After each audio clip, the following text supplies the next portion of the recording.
Good evening guys, welcome to SSC Akotpur sunrise study centre के YouTube channel पे आपका स्वागत है।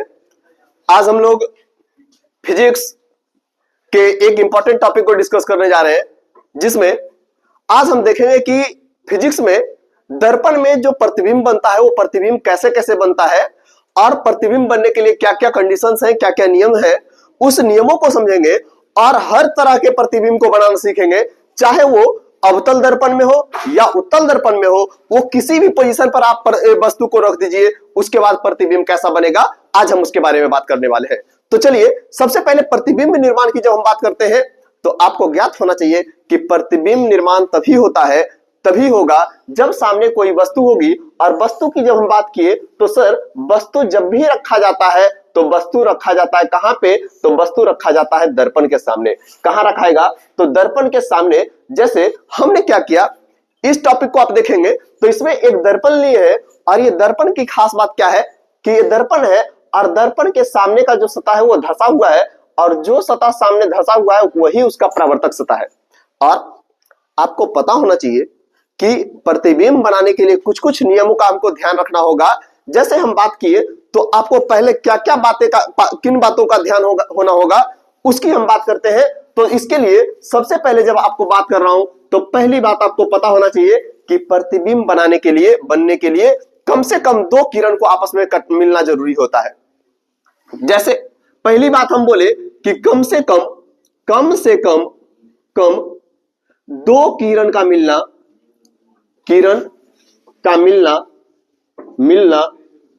कंपलसरी है, अनिवार्य है। दो किरण अगर मिला तभी प्रतिबिंब का निर्माण होगा, अन्यथा प्रतिबिंब का निर्माण नहीं होगा। दूसरी बात, अगर मैं बोलूं प्रतिबिंब बनेगा तो प्रतिबिंब बनने के लिए दो किरण को मिलना आवश्यक है और वो किरण कैसे कैसे आते हैं और किस किस रास्तों से जाएंगे उसके लिए भी कुछ नियमों का निर्धारण किया गया है। जैसे मैं बात करूं तो आपको हम 3 नियम बताएंगे। जैसे पहला पॉइंट ये आता है कि अगर कभी भी प्रकाश की किरण मुख्य अक्ष के समांतर आती है के समांतर आएगी तो परावर्तन के बाद जैसे ही ये किरण आया, मुख्य अक्ष ये होता है। आपको सबसे पहले मुख्य अक्ष वगैरह दर्पण से जुड़ा कुछ पॉइंट पता होना चाहिए। जैसे ये जो दर्पण के सामने बीच से बांटने वाली जो लाइन है इसको हम मुख्य अक्ष कहते हैं। जो दर्पण के जिस बीच वाले भाग को हम ध्रुव बोलते हैं, ये ध्रुव हो गया। ये लाइन जो सीधे जा रही है इसको हम मुख्य अक्ष बोलते हैं। इसी दर्पण जिस गोले का भाग होता है उसके केंद्र को हम वक्रता केंद्र कहते हैं। फिर वक्रता केंद्र और ध्रुव के बीच की आधी दूरी पर हम फोकस होता है, इसको हम फोकस कहते हैं। इन बातों को ध्यान में रखिए। उसके बाद पहला पॉइंट आता है कि जब भी प्रकाश की किरण मुख्य अक्ष के समांतर जाएगी और जाने के बाद दर्पण से टकराएगी तो वो हमेशा टकराने के बाद फोकस से गुजरती है। कहां से गुजरेगी? तब फोकस से गुजरेगी। पहला बात क्या बताया मैंने? पहले बात को आप ध्यान में रखेंगे तभी आपको अगला पॉइंट समझ में आएगा। हम पहली बात बताए कि अगर कोई प्रकाश की किरण मुख्य अक्ष के समांतर जा रही है और दर्पण से टकराई, गया सीधा और दर्पण से टकराया तो दर्पण से टकराने के बाद वो हमेशा फोकस से गुजरेगा। कहां से? फोकस से। फिर हम बात करें दूसरे पॉइंट में तो दूसरा पॉइंट आप ध्यान रखिएगा कि अगर कोई प्रकाश की किरण वक्रता केंद्र से जाए, कहां से जाए? वक्रता केंद्र से जाए। अगर वो वक्रता केंद्र से जा रहा हो तो हमेशा जिस रास्ते से प्रकाश की किरण गई है उसी रास्ते से वापस आ जाएगी। अगर हम बात करें ये वक्रता केंद्र है, अगर मैंने क्या किया, एक किरण को वक्रता केंद्र से गुजारा तो ये किरण जिस रास्ते से गया उसी रास्ते से वापस लौटेगा। वक्रता केंद्र से सी, इसका मतलब हुआ वक्रता केंद्र। और जब वक्रता केंद्र से कोई प्रकाश की किरण गई तो दर्पण से परावर्तन हुआ और परावर्तन के बाद वो किरण उसी रास्ते से वापस लौट गया। ये दूसरा नियम है। तो वक्रता केंद्र से जाने पर क्या होता है? तो उसी रास्ते वापस लौटता है। तीसरी बात हम कर रहे हैं। तीसरा पॉइंट आता है कि सर कभी ये किरण क्या हो कि वो पहले फोकस से गुजरे। कहां से गुजरे? फोकस से। अगर आने वाली प्रकाश की किरण जो है, जिसको हम आपतित किरण बोलते हैं, अगर आपतित किरण फोकस से होकर गुजर रहा है, फोकस से होकर गुजर रहा है, मतलब वो आते टाइम वो फोकस से जा रहा था, फोकस से जा रहा था, आते टाइम वो कहां से आया सर, फोकस से होके आया, तो दर्पण से जैसे ही टकराएगा वो मुख्य अक्ष के समांतर हो जाता है।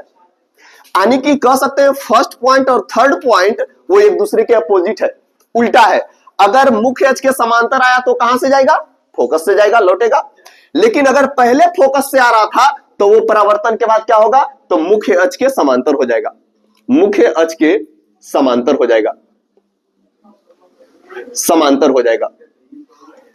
तो ये बातें हैं, इन 3 नियम को आप ध्यान में रखेंगे।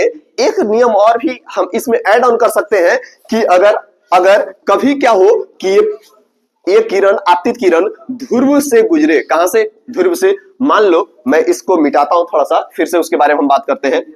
अगर ये कभी ऐसा हो कि ये जो किरण है ये ध्रुव से गुजरे, जैसे हम ध्रुव से गुजार के आपको दिखाते हैं। अगर ये आया और आने के बाद पोल पर टकराया, तो पोल पर जिस एंगल पर टकराता है उसी एंगल से रिटर्न होगा। परावर्तन के नियम से आपको पता है। तो पोल में जब टकराता है तो पोल में यही होता है कि जिस एंगल से आता है उसी एंगल पर लौटेगा। तो ये बातें हुई। तो ध्रुव से जब टकराएगा तो सेम एंगल पर सेम माध्यम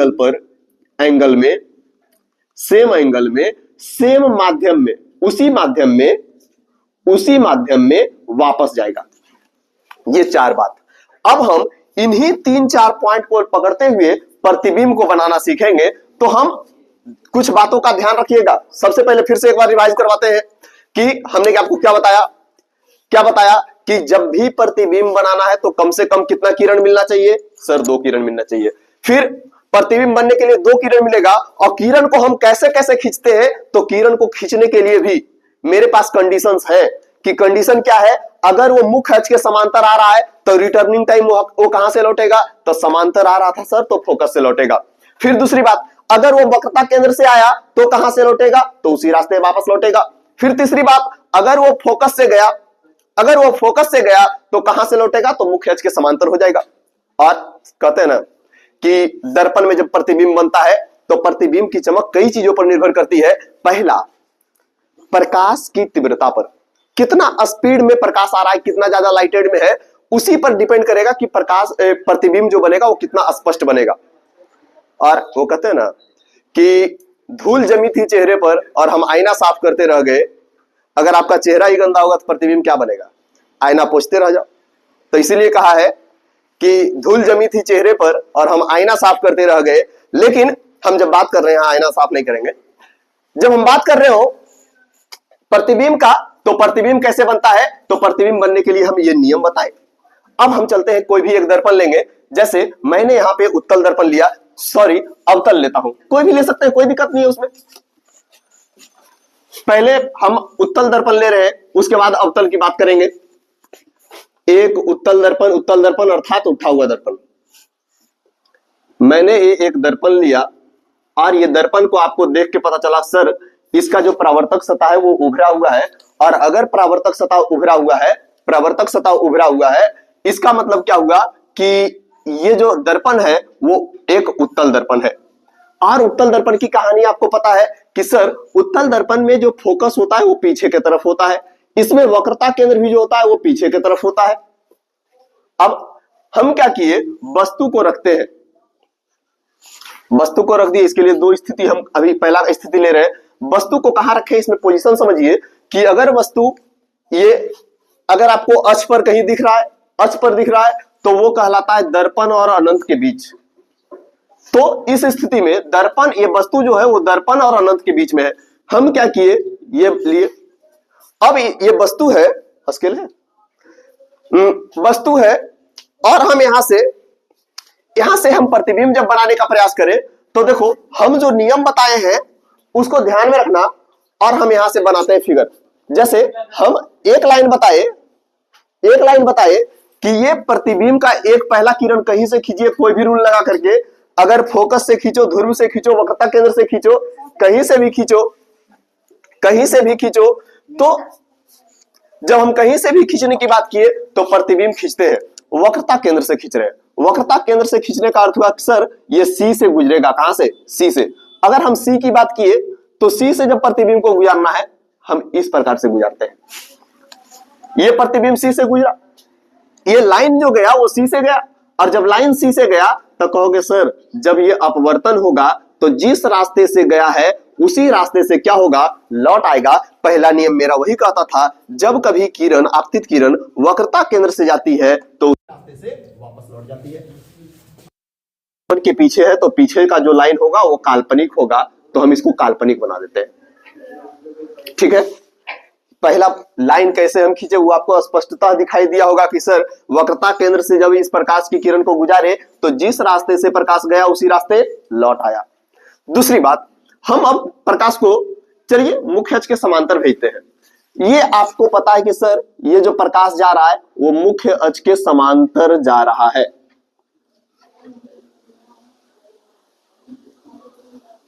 मुख्य अक्ष के समांतर जा रहा है, और जब ये प्रकाश की किरण मुख्य अक्ष के समांतर गई, मुख्य अक्ष के समांतर गया तो ये मुख्य अक्ष के समांतर जाने के बाद क्या होता है? तो परावर्तन के बाद वो कहां से गुजरता है? फोकस से गुजरता है।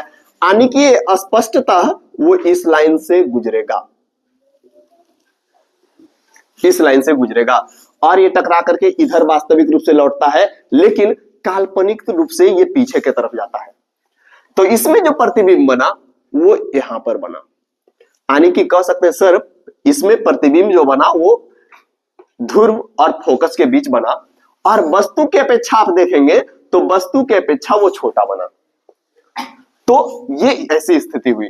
तो पहला कंडीशन आपको एग्जाम में जब पूछे कि उत्तल दर्पण में प्रतिबिंब बनाना है तो आप आराम से वस्तु को रखेंगे, वस्तु को रख करके नियम खींचिएगा, तो आपको पता भी होना चाहिए उत्तल दर्पण में जो प्रतिबिंब बनता है वो वस्तु से छोटा बनता है। कैसा बनता है? वस्तु से छोटा बनता है, काल्पनिक बनता है। पीछे की तरफ बन रहा है इसका मतलब काल्पनिक बनता है। साथ ही साथ एक बात और, इसमें जो प्रतिबिंब बनता है छोटा बनता है, काल्पनिक बनता है और सीधा बनता है। कैसे बनता है? सीधा बनता है। हम अगले स्टेप पे चलते हैं। ये एक प्रतिबिंब हम आपको उत्तल दर्पण के लिए दिखाए, अवतल दर्पण के लिए भी हम एक प्रतिबिंब दिखाते हैं। एक फिर से मैं फिगर ड्रॉ कर रहा हूं, आप इस पॉइंट को स्क्रीनशॉट ले सकते हैं, फिर हम आगे बढ़ते हैं।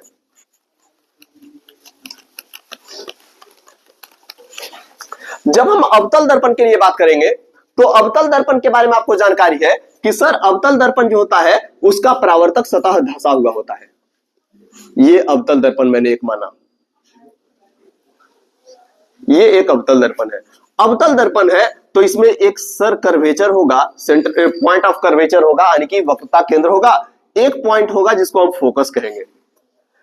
इसमें अलग अलग बिंदु है और अलग अलग स्थिति में अलग अलग तरह का प्रतिबिंब बनता है। आपको ज्ञात होना चाहिए कि अवतल दर्पण में जो प्रतिबिंब बनता है वो 6 प्रकार से बन सकता है। जब वस्तु को हम अलग अलग जगह पर रखेंगे और इसमें वस्तु से बड़ा भी प्रतिबिंब बनता है, वस्तु के बराबर भी बनता है, हर स्थिति तरह का बनता है, तो सीधा भी बनता है, उल्टा भी बनता है। तो जब हम बात किए इसमें अलग अलग टाइप का बनता है तो उसका अलग अलग पोजीशन होता है। एक वह स्थिति है जब वस्तु जो है वो अनंत पर हो। फिर अनंत से हम आगे बढ़ाएंगे तो ये हो जाएगा सी, यानी कि वक्रता केंद्र और अनंत के बीच। फिर वहां से आगे बढ़ाए तो आ जाएगा वो वक्रता केंद्र पर, और आगे बढ़ाएंगे तो वक्रता केंद्र और फोकस के बीच। तो ये वस्तु की स्थिति होगी। प्रतिबिंब की स्थिति भी कुछ होगा और वो हर जगह पर प्रतिबिंब की स्थिति अलग अलग होगी। हम जब बात कर रहे हैं प्रतिबिंब की स्थिति तो कहीं भी एक पोजीशन के लिए हम दिखाते हैं, जैसे मैंने वस्तु को सी और अनंत के बीच में रखा। वस्तु की स्थिति क्या है? वस्तु वक्रता केंद्र यानी कि सी और अनंत के बीच है, अनंत के बीच। जब ऐसा है तो इसके लिए प्रतिबिंब बनाते हैं। तो फिर इसी नियम को मानिए, हम बोले कि सर मुख्य अक्ष के समांतर भेजिए, पहले मुख्य अक्ष के समांतर भेज दिए। जब मुख्य अक्ष के समांतर ये जाएगा तो सर मुख्य अक्ष के समांतर जाने के बाद क्या होता है कि वही किरण गया तो मुख्य अक्ष के समांतर, लेकिन जैसे ही परावर्तन होगा तो कहां से लौटेगा? फोकस से लौटेगा। इसको फोकस से घुमा दीजिए, फोकस से लौट करके ये क्या हुआ? सीधा हो गया। फिर हम बात किए दूसरा लाइन खींचिए। दूसरा लाइन मान लो कि वक्रता केंद्र से गुजार देते हैं या फोकस से कहीं से भी गुजार देते हैं, उसके लिए हम स्वतंत्र हैं। अब हम अगर फोकस से गुजारते हैं, फोकस से गुजारे तो आपको पता है कि सर जब फोकस से गुजरता है तो अपवर्त परावर्तन के बाद ये किरण जो है वो समांतर हो जाएगा, और जब समांतर हो जाएगा तो क्या होगा, तो इसमें जहां पर कटान बिंदु हुआ, जहां पर ये किरणें कटी एक दूसरे को काटी, वहीं पर इसका प्रतिबिंब बनेगा। और वस्तु ऊपर था प्रतिबिंब नीचे बना, इसका मतलब प्रतिबिंब उल्टा बना। कैसा बना? उल्टा बना। तो हम जब बात करते हैं ये वस्तु का पोजीशन है, वस्तु का पोजीशन है, तो प्रतिबिंब में क्या गुण आया, प्रतिबिंब में क्या गुण आया। तो प्रतिबिंब की जब बात किए तो प्रतिबिंब में क्या क्या प्रॉपर्टीज आया, तो सर प्रतिबिंब जो बना वो कहां पर बना, तो एफ और सी के बीच बना। प्रतिबिंब कहां बना? एफ एंड सी के बीच। दूसरी बात करते हैं, दूसरा बात हमको क्या पता चला, तो सर दूसरा बात हमको पता चला कि ये प्रतिबिंब जो है वो वस्तु से छोटा नजर आ रहा है हमको, वस्तु से छोटा नजर आया। साथ ही साथ प्रतिबिंब जो है वो वास्तविक है। कैसा है? तो वास्तविक है। और अगर प्रतिबिंब वास्तविक है तो वास्तविक प्रतिबिंब के बारे में आपको पता होना चाहिए, जब भी वास्तविक प्रतिबिंब बनता है तो ये प्रतिबिंब हमेशा उल्टा होता है। कैसा होगा? उल्टा होगा। उम्मीद करते हैं ये दोनों पॉइंट क्लियर हुआ होगा। इसी तरह से आप इस नियम को बना करके, इसी नियम को पालन करके आप अन्य स्थिति के लिए भी प्रतिबिंब अपने से खींच सकते हैं। तो आज के लिए आपका होमवर्क रहा कि आप इसी वस्तु को आगे खिसकाइए, सी पर लाइए, फिर एफ और सी के बीच में लाइए, और अलग अलग तरह से लाइन को इन्हीं नियम को मानते हुए लाइन खींचिए और प्रतिबिंब निकालिए। ठीक है, मिलेंगे अगले क्लास में कुछ नई चीजों के साथ। आपके बोर्ड एग्जाम के लिए ऑल द बेस्ट।